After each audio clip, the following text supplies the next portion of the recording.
I had three great friends in law school. You know, when you go to graduate school and you're pressured like you are and worried like you are when you first get there, if you find a few people that you can cling on to and share your same worries and the same pressures, you create friendships for life. And these three fellas that I became friends with in law school, we all wound up getting married around the same time. We all started having children around the same time. We went on vacations as single people, as new married couples, and then as new parents every year. And I watched the smartest one of the four of us, the one who was the associate editor of the Law Review, the one who had the best GPA, the one who got the best job, the one who married a doctor, the one who had three beautiful daughters, become addicted to Percocet 8 years ago. And the three of us who were his friends went at his mother's request and did an intervention with him and got him into treatment. And that was the first of 12 different treatment facilities he went to over the next 8 years. On the wagon for a while and then off. Lost his job, lost his home, divorced by his wife, lost touch with all three of his daughters.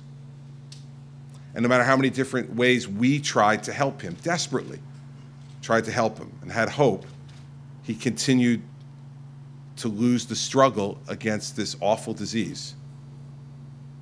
As depression came, alcohol got involved as well, just accelerating the problem and making it worse. His wife is my doctor. And I would see her for my annual checkups in the last few years and ask her, have you heard from him? And I'd hear from him maybe once every 12, 14 months. Get a voicemail on my cell phone, leave me a phone number, I'd call him back, and then sometimes get a call back, sometimes not. And you live, and I know the parents in this room who've gone through this know exactly what I mean. You live with both the absolute certainty and the incredible hope that you don't get a phone call telling you that they've finally lost their fight. 2 months ago on a Sunday morning, I got that phone call that my friend, 52 years old, was dead in a motel room in West Orange with an empty bottle of Percocet and an empty quart of vodka in the room. There's no note and there's no explanation.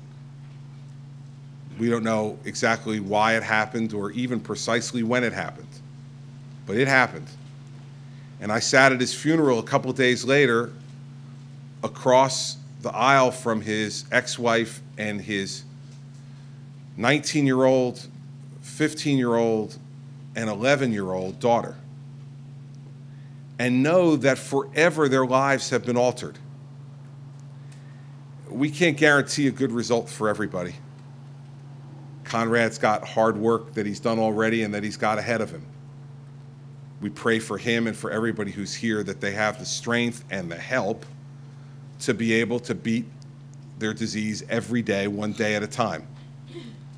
But here's a guy who had all the money in the world, lived in a beautiful house, a gorgeous wife, 3 beautiful daughters, a loving mother, 2 loving sisters, and some great friends who all tried to help him and we couldn't.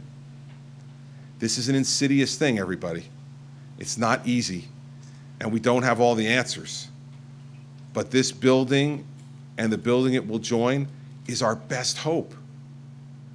It's our best hope.